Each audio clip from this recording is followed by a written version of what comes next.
The opinions expressed on this podcast are solely those of our guests and do not represent the views of any of the mentioned studios. Hello, and I'm delighted to welcome you to this first episode in the BINS&BYTES Roundtable podcast series.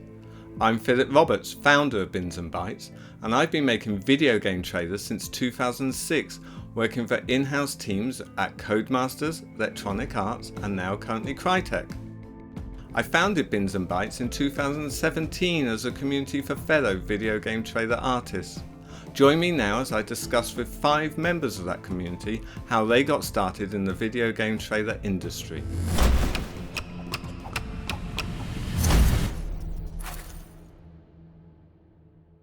Let me go to you then, Hannah, first. Maybe you could tell us a bit about yourself. My name is Hannah. I'm Hannah Leckey. I am currently a senior cinematic designer. And Sean, could you introduce yourself? Yeah, I'm Sean. My title's a little weird. I'm a director of technology and production for Noodle House. And Gage? I'm a trailer director person thingy. That's my actual title, word for word, at Player One Trailers. But we don't know your name. Gage Allen. That's my name. Yes, I go by many names, Phil. I'm just pleased that people talk to me, so I answer to any name that's thrown my way. I tell you. Anything. Yes. And Lars. Yes, Lars Moen. I run basically a trailer house called Ragdoll. And Derek. And I'm Derek Lieu. I make game trailers. I've been doing this for about 10 years or so. And my company's just me, but it's Derek Lieu Creative. Fantastic. And what I would like to do is I'll just talk a bit about how we all got started. It's not always an easy industry to get in, and it's not always a set path to get into this industry. And I'm sure everyone will have a different way in. Hannah, how did you get started? Well, it's funny, isn't it? Because I feel like, I don't know if you guys are all the same, but for me, whenever I wanted to be like, I really want to get into this and I want to move into this, I'm like, it's impossible. I have no idea what I'm doing and I can't figure it out. And then years later, when you're finally there, you're like, oh, it wasn't that hard, actually. You know, I should have just been way more chill and should have just calmed down a little bit. But for me, I worked in film for 8 years to start with. And then I realized that I wanted to make the transition into games. And COVID was an opportunity for me to try and figure that out and try and work out how on earth I was going to do that. Because I had zero experience in games. And although I had like loads of experience in a portfolio in film, no one was going to hire me. And I did struggle because who's going to take a chance on someone who hasn't got a portfolio in games? So I saw there were loads of artist roles and capture roles and editor roles, and I was like, I think that's my in. I think that's how I can get into games. I think I can work it out from here. And I just made loads of fan trailers, and I did it across a series of genres. I did I think Call of Duty and Planet Zoo and Outer Wilds and I think a few more, but I just was like, I love these games. I'm gonna just make some fan trailers and just really hope someone will be like, me, please choose me, please give me an opportunity. And eventually someone did give me a chance, and that was my in. And since then it's just been like continuing from there. But that was me. I'd love to hear about you guys. But before we go on, you say you're in film. What does that actually mean? What were you doing in the film industry? Yeah, so I was an assistant editor on feature films. So a couple of my credits were on 2 Mission Impossible films, and I worked with Disney and Paramount from a bubba, from being a trainee all the way up. And I just realised I wanted something different. I wanted to have that opportunity with games where you can like explore way more stories, which is something that I adore. Like, that is my jam. Like, I love storytelling, and when it comes to like film, it was amazing. And like my cinematic experience was how I got into games. So that was for me, working as assistant editor, which was great. Got to be on set a lot of the times because I'd be working from production till finishing in post. And I got to bring like the workflow knowledge with me too. And that was a huge part of it. It's just been like, what can I bring? What can I like help with? And areas that maybe they don't have yet, stuff like that. And what about you, Gage? How did you get into this? Well, so it started with 2008's Fallout 3. That game came out, and because I was in like doing film work and doing like video work and whatnot, like I loved filmmaking, but I also had this like real passion for games. And it wasn't until Fallout 3 came out and the gameplay trailer made me realize, like, oh my god, you could connect like film and games and like make it a thing by making trailers. So I made my first fan trailer 17 years ago or something like that, and posted it online, and it's terrible, but it's amazing because it was my first way of like experimenting, and but that world just like it meant a lot to me to like be transported into something that felt so immersive, right? And like experimenting with like creating and making my own little stories and games was like a new kind of thing for me. So I would make fan trailers in my free time, and I was young. I mean, I was 12 or something like that. Stop. When I started making 12. trailers. So I've been doing it most of my a long time. And so I would do fan trailers, and then I got my first official like game trailer when I was a freshman in high school. So this new small indie horror game came out called SCP Containment Breach, and like started making the rounds. But they didn't have a trailer. It was a one-person dev, and I just was like, I could do a trailer. Like, that would be fun. And I had these fan trailers I had made, so I sent it to the dev, and they were like, yeah, do it. Give it a shot. And so I released it, and it went viral.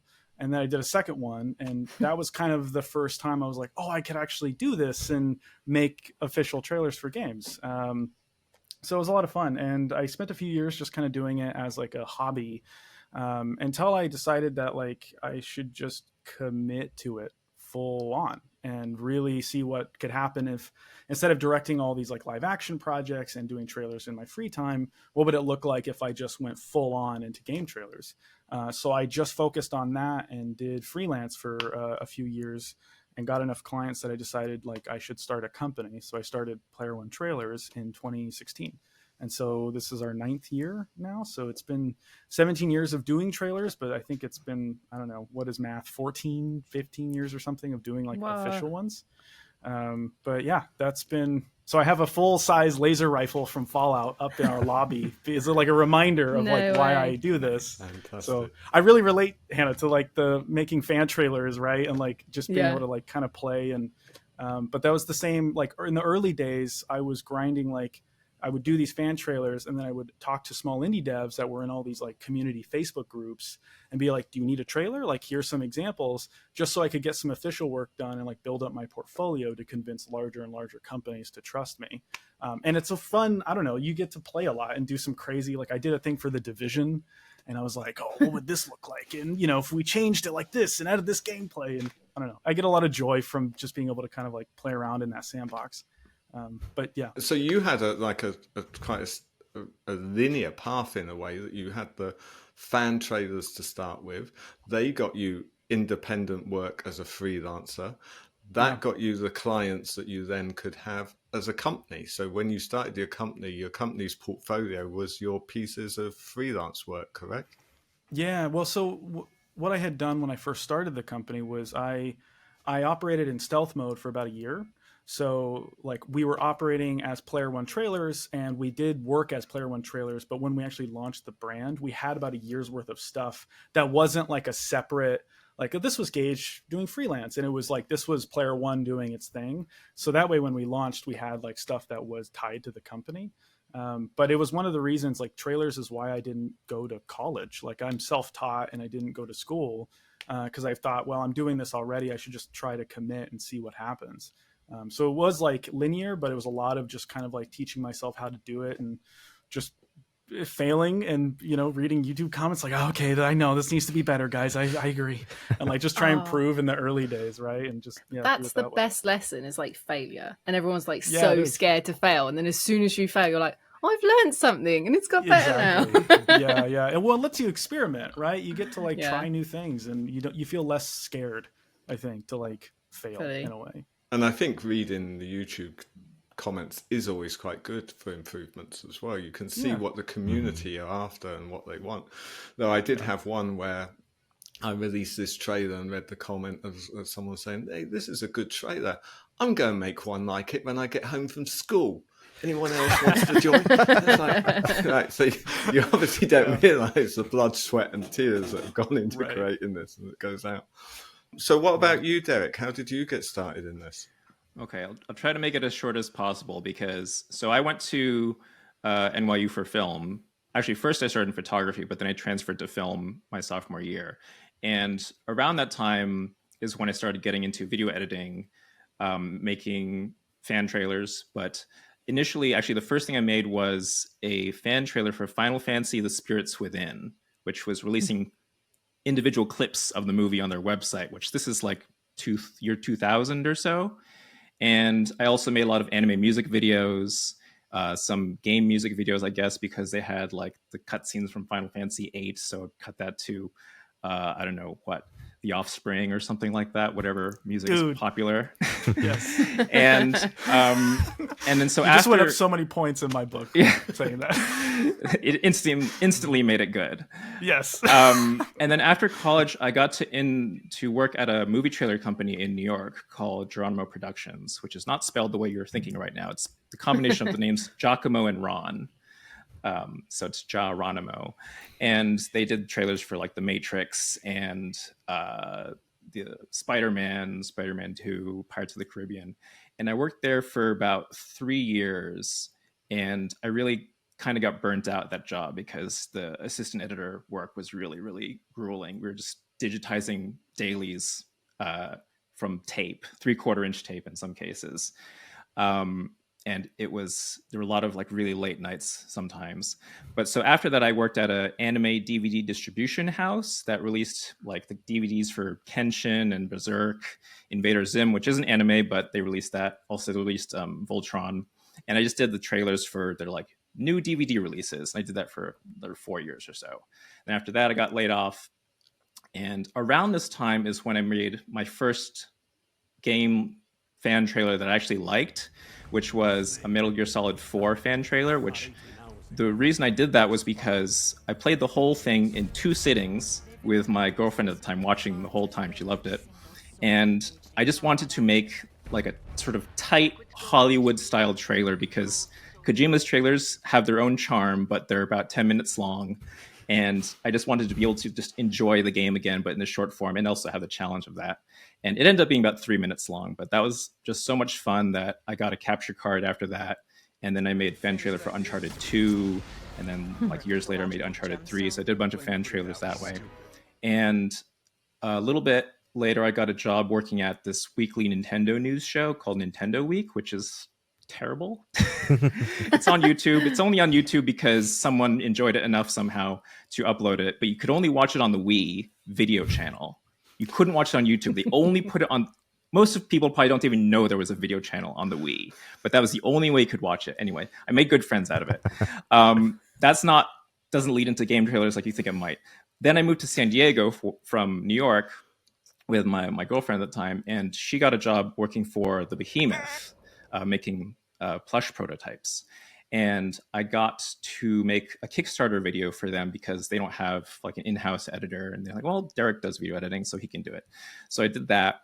And in that time, they had so many outtakes from this Kickstarter video. I made like this really silly After Effects sort of like puppety video just for laughs.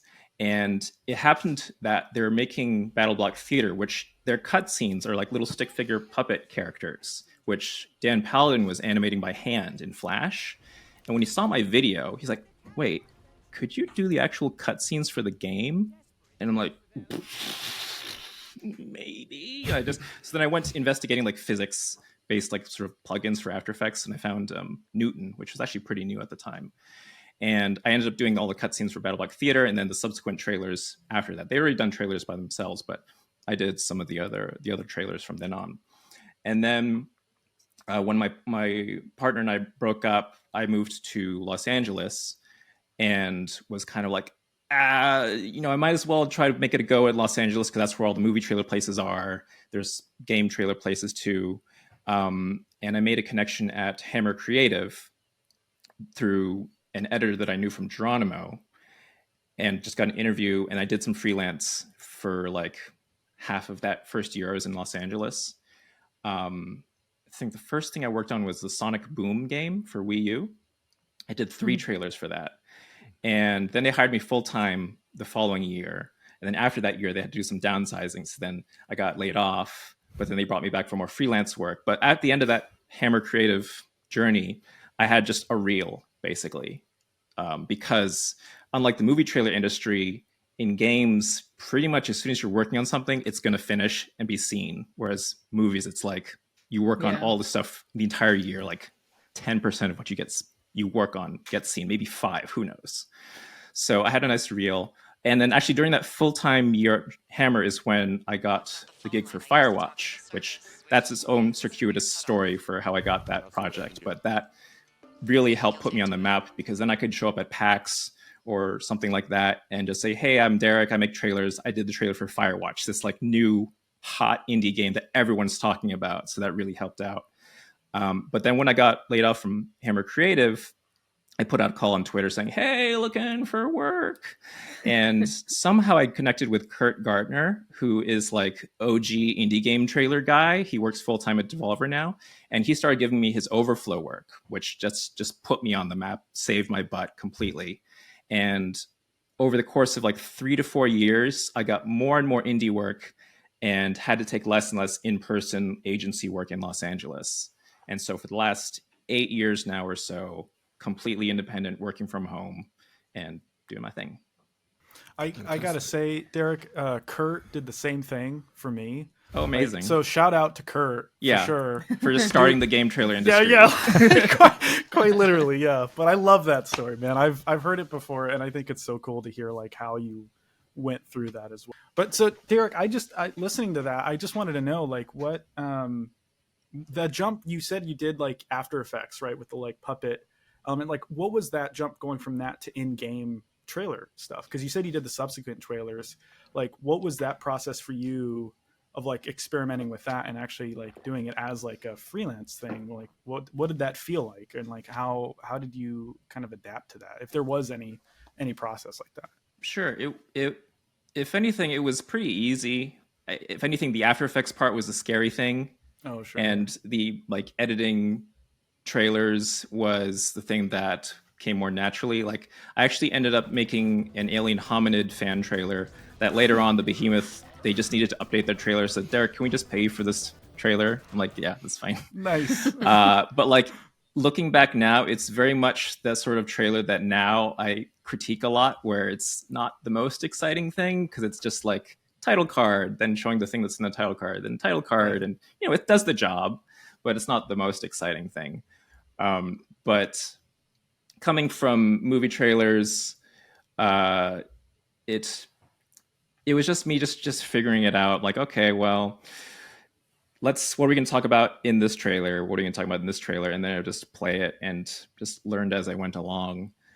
Actually, the first game trailer that I made that was official, technically, was that at the Anime DVD Distribution House, because they released Samurai Deeper Kyo's Game Boy Advance game, and I made a trailer for that, which probably not that many people saw that or even played that game. But the transition, I can probably like chart my journey and my knowledge. I think the first trailers are probably like a lot more cutty than my current work, as in like just more fast cuts and stuff, because I'm coming from like movie trailers, especially like early 2000s movie trailers, right? Which you go back now or like late 90s, it's like all the editors, they got non-linear editing and video filters and stuff, and it's like oh my god, everything is Requiem for a Dream at that point. A lot of them I still love, but some of them I look back like, yeah, that was the time, wasn't it? Like at the time, it just felt like modern, sort of like fashion. It's like, well, we're always just wearing modern regular clothing. This won't get dated. You say like in the 90s or something like that, and then years later, like, yep, that got dated. Yeah, but you can't not go back and watch those trailers now and say with confidence you are not still fully entertained by those trailers, regardless of the style. 100%. But it is, if anything, that era and before definitely built up the movie trailer reputation for just giving away everything. Because people always ask me about that now. Like, oh, what do you think about movie trailers giving away everything? And I watch movie trailers now, and I think it's not as bad as it used to be. Like, you watch a lot of the Marvel trailers, they don't tell you the plot. They'll spoil like certain moments, like Thor Ragnarok's like, oh, by the way, Hulk is in it. But like, you don't actually know what the plot is. Whereas before, they went like every single part of the plot for like that 2.5 minutes, and got that, well, I saw the whole movie reaction, which some movies still do that nowadays, but I think it's a lot better now. But that's such a good point, because like, even with like gameplay trailers, film trailers, I think there's a point you have to tell people what it is they're, what are they paying their money for? What are they going in for?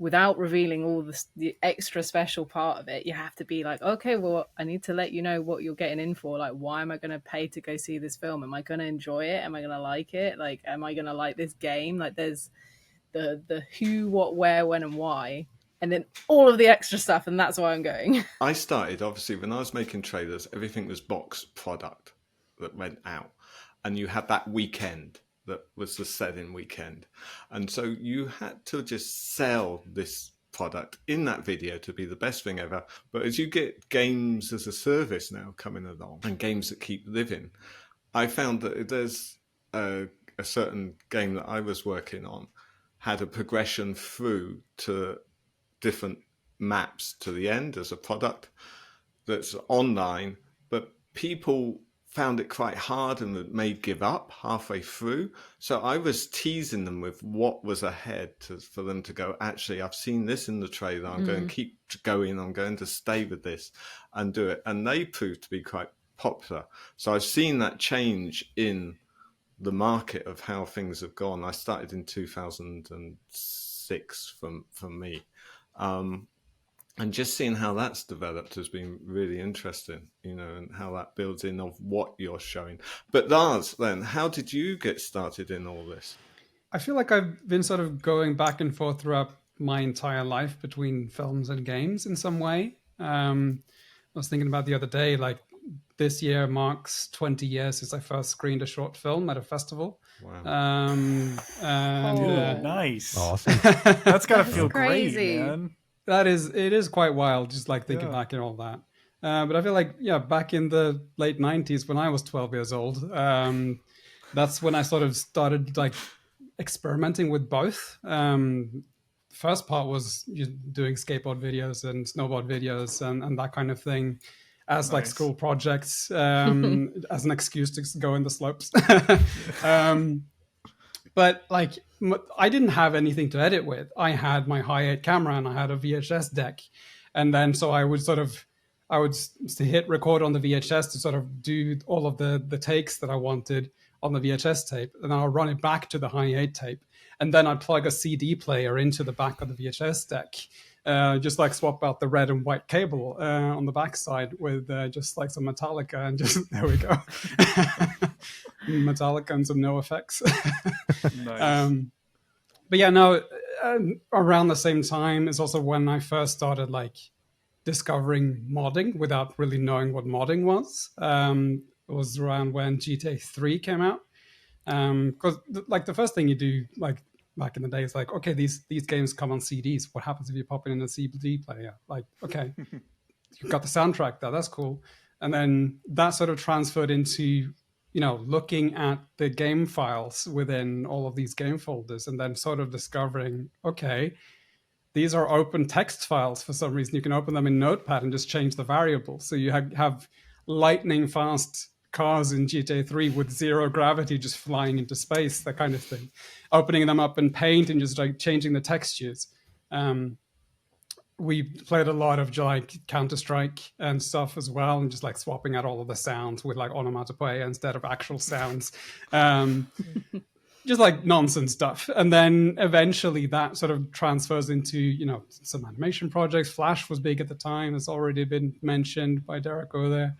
And so just like trying to make little games never really became anything. Mostly it's just like animation projects, to be honest. But then later on, both a combination, like the old demo scene, if people are familiar with even the term at this point, just like programmed animations, really originated in the 80s.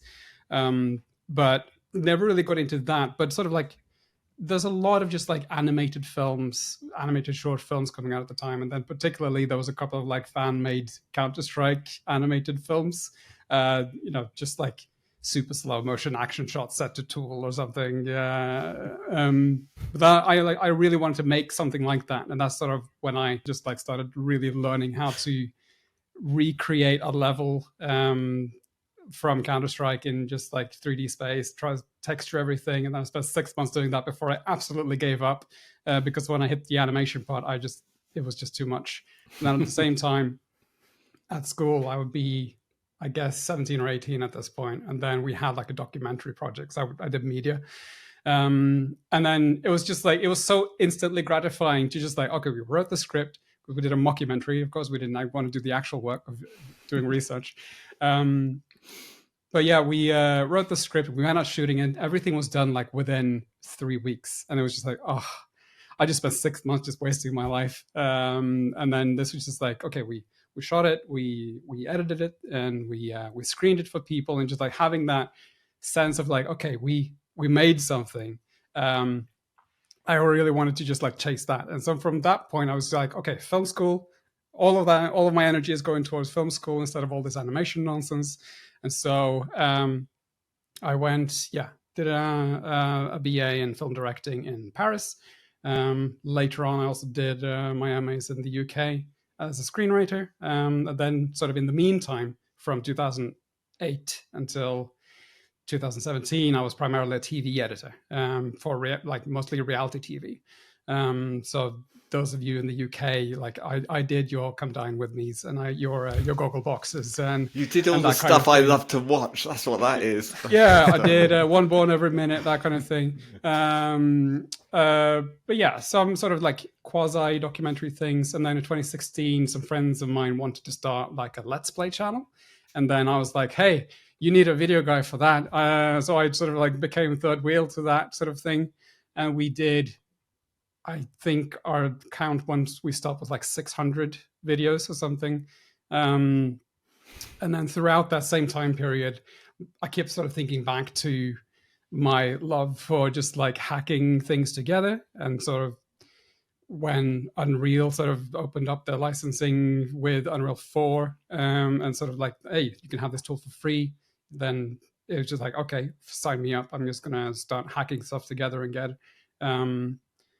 And yeah, at the same time, also thinking back to sort of like Machinima and these Counter-Strike videos and all that stuff, and sort of wanted to kind of like tell stories within the game medium. And so I started really sort of hardcore going into the 2015 Mad Max game, and started just like recording absolutely everything. Just like not even just like the cutscenes, but like I would sort of try my best to just like move the photo mode camera into an awkward position to make something like super cinematic, and then try my best to sort of like mimic Fury Road as much as possible, but then try to sort of tell basically the story of the game, but as a 2-hour feature film. And it's kind of what I was trying to do. So you're the other person. I'm the other person. I think there's a reason, Gage, that you like when I started my company. I'll get to you in a moment. When I started my company, I was like looking around. Who else makes trailers? Who else has like trailer companies and so on? I immediately latched on to Player One and your studio as just like, oh, you are my direct competitor. Like you and I, we are as similar as can be. Bro, the Mad Max thing. I did the same thing. I love hearing that. Yes, that's so cool. I worked on a Mad Max trailer at Hammer Creative, and we used the retail video mode to capture the footage. Right. Because that's like one of the only AAA games where there's a video mode you can hook up a second controller. Oh my god. Have them be the camera person. I could never figure out that two controller things. That's great. Anyway, because I then had all of that footage just sitting and just like accumulating like 80 hours of footage from Mad Max, basically. That was the moment that Funcom had a job listing as for the being a video producer for their marketing department. And then part of the interview process was like, oh, you can make a trailer for any game. Hey, guess what? I have all of this footage just ready to go. And then I spent just like less than 2 days just cutting that trailer together and just had fun with it, really. And I have rewatched that awesome, one, and man. it's still I think it's still a pretty Mad good Max trailer. is how I got Pacific Drive, because I made a short film and posted it in 2015, and I thought it was so horrendous I took it down after 7 days. But one of the marketing people at Ironwood, Blake, saw it, and then almost a decade later was like, who made that Mad Max thing, that car thing, and searched me out from. So Mad Max, dude, I think is a huge, like, everyone that's worked on it has done something. It's carried them somewhere. So like with you and then like Derek, I think that game was blessed from the beginning. So I think that's the key. If you want a career in games, just do a Mad Max film. Absolutely. You'll do something. Yeah, I was at Funcom from 2017 till 2022, and for half of the time I was their only video guy, basically. So everything Conan Exiles, Conan Unconquered, Conan Chop Chop, Age of Conan, everything Conan. But then also like Secret World Legends and all of the published titles, like so a couple of like horror games, and Mutant Year Zero was a fun one really to work with as well. So it's been like 11 or 12 titles, I guess, I've been working on and just pumping out trailers there. And then towards the end of my time at Funcom, I started like moving into like both a creative role, but also like a managing position where I started recruiting people and sort of building like a video team, and then used that sort of like as a confidence boost for me to leave eventually. And then launching Ragdoll in 2022 was kind of great, because Funcom was really nice to me in terms of like allowing me to carry Dune Awakening out the door as like the first project to launch the company with, and then sort of, yeah, the rest is kind of history. still going up, still trying to get on Gage's level and outcompete him. Dude, you do great, Lars. You do great work, man. Like, you don't, like, honestly, you're doing awesome. So you don't need to like get on. You're already there. Don't worry about it. Yeah, no worries. And would you say it's your confidence with managing the team that made you go and create your own company, or was it a different desire? I think it was like a mix of like the maturity level has reached sort of like I'm old enough to sort of feel secure in my decision, even though like super gamble, you don't know really what to expect once you do it. But it is sort of like tied into the lifelong dream of having something of your own, having, if not your own sort of production company, then, you know, some form of studio, something that you can just like call or have some ownership over. For me, like working quite a lot, I wanted to have a little bit more control of what I do, what kind of projects that I sign on, and spending my time a bit more wisely, I guess. And then Sean, how did you get started in all this? Yeah, I've been thinking of how to explain it. It was nice to hear Lars had not so much of a linear path as everyone else might have, because mine is anything but. Listening to you guys, completely different story for me. I just started playing games, man. When I was a kid, I loved games. I wanted to make them. And in high school, I started playing military simulation games a ton, like Arma 2, Arma 3, Arma 1, all the time. I've got something like 30,000 hours or so in all the Armas. Bro. Just all my free time in them. And me and my friend group wanted to do that more, like airsoft, paintball. We were playing that, but we wanted to start filming this kind of stuff.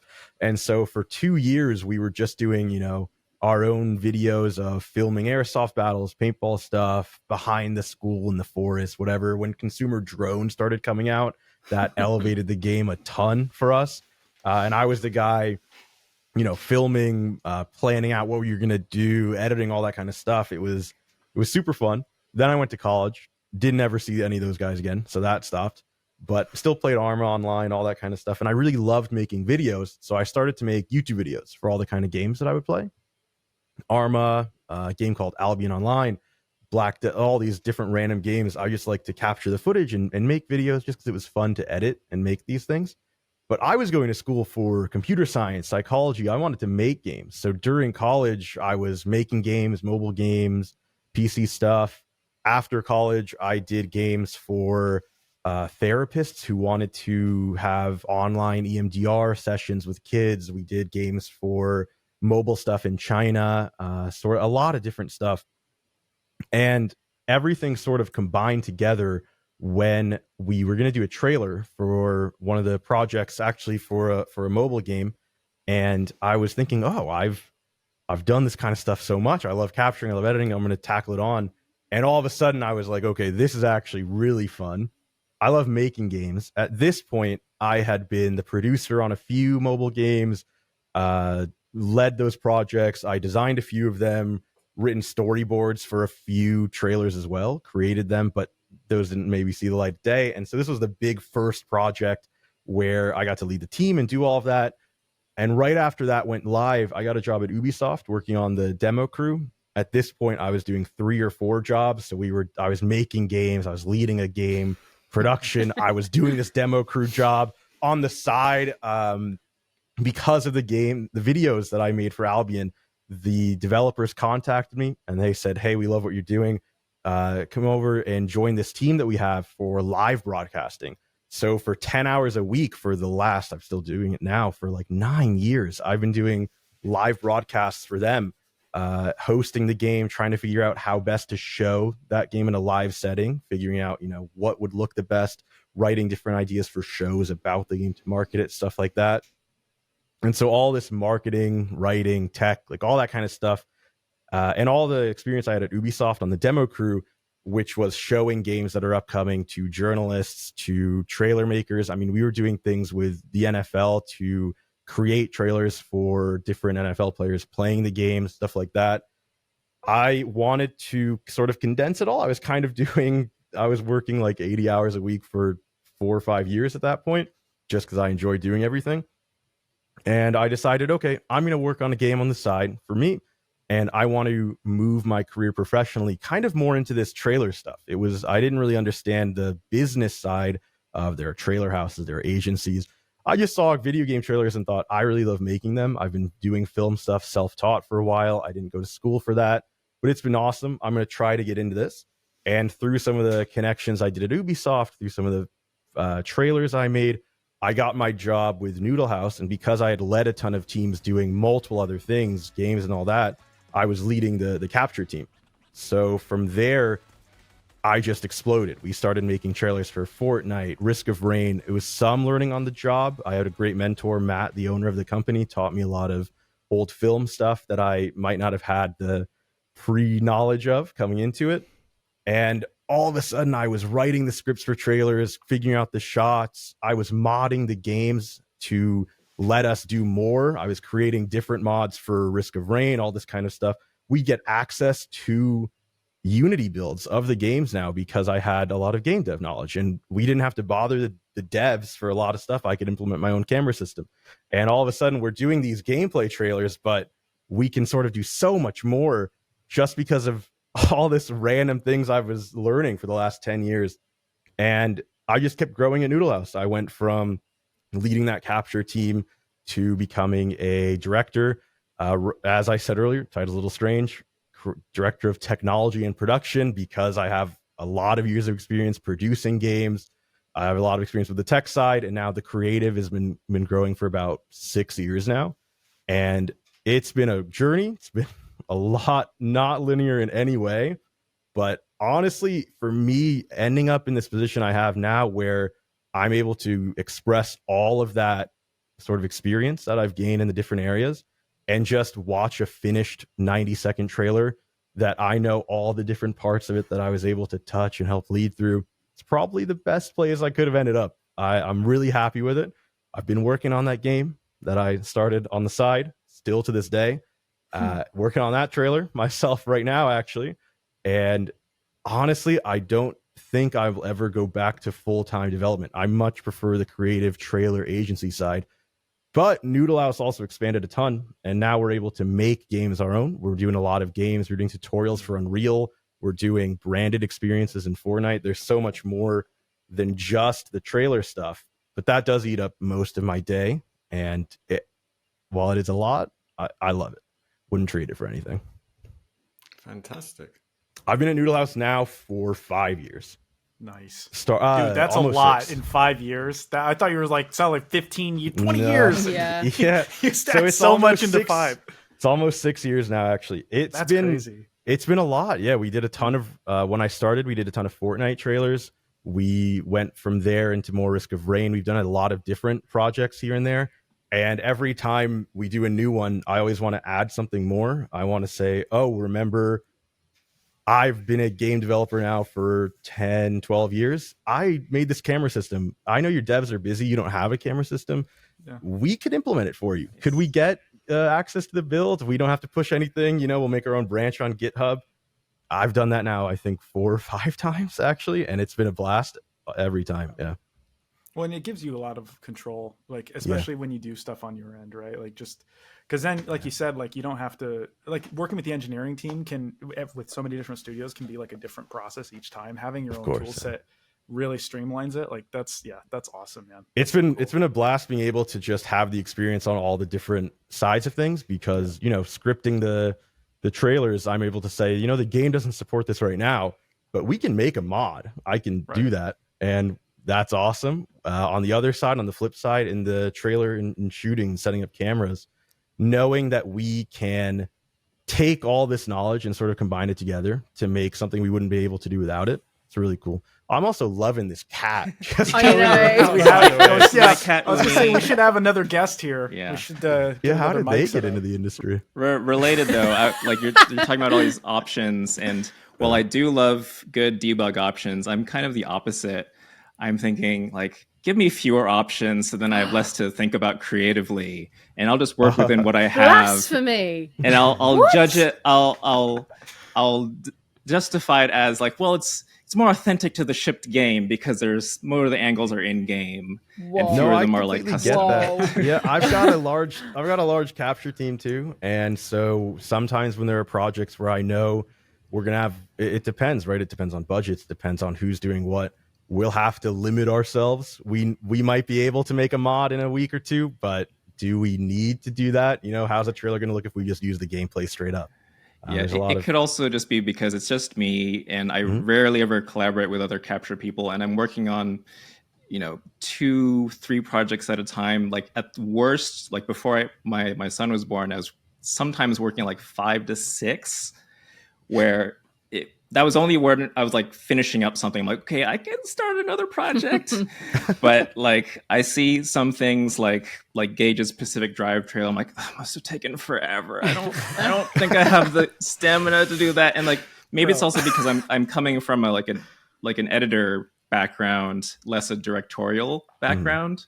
So I feel more like, I don't know. I feel like I have less of an eye for like the cool shots. So I'm like, well, if I can't move the camera, then it's fine. I'll just figure out a way to do it. I don't know. I've watched a lot of your stuff. I think there's a lot of cool shots in there. Thank you. Gage's Pacific Drive trailer, by the way, I saw that for the first time at PAX West or East, and I thought, how the hell did they make this? I was so confused. I was like, how did they make? Because I was playing the game and I just didn't understand it at all, how that was able to come about. Honestly, this is blowing my mind, the fact that you are like, nah, give me less debugs, because like from my perspective, I'm like, honestly, I am shocked, because like for me, my perspective is always more debugs, the more control I have, the more I can show the game accurately, and that way I can think more about the creative side and have less time to worry about all the issues to get the game to play how it's meant to play when it's finally going to be ready. Like, I think as long as you're capturing the spirit of the game and you're not showing things that aren't possible in the game, that's the way that I would always do to enhance that. For me, this is how it feels when I play this game. And that's what I'm getting across. And that's something that's really important in VR, because you look at 2D VR capture, is nowhere near as exciting as when you've got the headset on and you're involved in the world. And it's all those things that you can try and do to get that across as well. Well, I want the debug for all the like the nitty gritty things, for like resetting a take or something like that. For like camera options, of course, when I can, I'll ask for like, I need the camera to be able to like ease into the motion rather than just go from like 0 to 60 when you just tap the thumbstick or something like that. But like, as far as when I see camera tools where they have like depth of field and all these so many camera options, I'm thinking like, oh, it's just no, I'll just never be able to come up with any shot. That is the jam. That is the. It opens up so come many on, man. years to get hold of Derek's some of point. that. And when we were working on Warface, we managed to get a handheld camera that would work with the movement and the speed of where you're going, the inertia when you're moving. And it really felt like a documentary making. You could get in, you could change the depth of field, and you could have the FOV down to like 15. As soon as you reduce your FOV in a game, it looks more cinematic. And then we developed that to be able to be controlled by a MIDI system, so it could then be switched from handheld to being on a track and a crane, and will focus, pull depth of field. And it's all great to have, but it takes us into, I suppose, a bit about honesty. It's like, what are you doing with this? And for me, we always had the approach of, it's not so much what the game is, it's how it feels to play the game. You know, so when you're in a war scenario and you then have this fast moving handheld camera following other players, was great. But we always had to wear the most ridiculous clothes, costumed character, and say, don't shoot the cameraman, because we'd always be going into these multiplayer games. It's like, it's the one with the Santa Claus hat on, don't shoot him, or else, you know, it'd be like, well, that takes over, thanks, you know. And reset tools would be lovely for me, because we had, when we were doing Hunt originally, before the devs got involved and added these sort of tools, if we smashed a window for a take, and then the take went wrong because AI messed it up or something like this, we had to get back out of the game, come back in, reload, find out that the window that's been generated this time is a different window to the window scenario that we had then. And it's like, right, let's reset and all this. So, you know, these bits of debug or hacking do save time. But you have to ask, what is the messaging that you're sending out? Because I know for me, the gameplay capture that we do and the cinematics that we do, we try to do it within the realms of the game. So we wouldn't have someone crawling across the floor if you can't go prone, but we would have someone creeping around if you could crouch. I don't know if you've come across these sort of dilemmas as you've gone through. I mean, I feel like this is such a good topic. We need to create that sort of rose-tinted glasses version of the game that's like, this feels like the game. We are the people that represent the end of years of development, like of hundreds of maybe like thousands of people for like quadruple A games. I'd be like, okay, you're going to be the actor. Then the hands are going, and I'm okay, you're going to be the actor.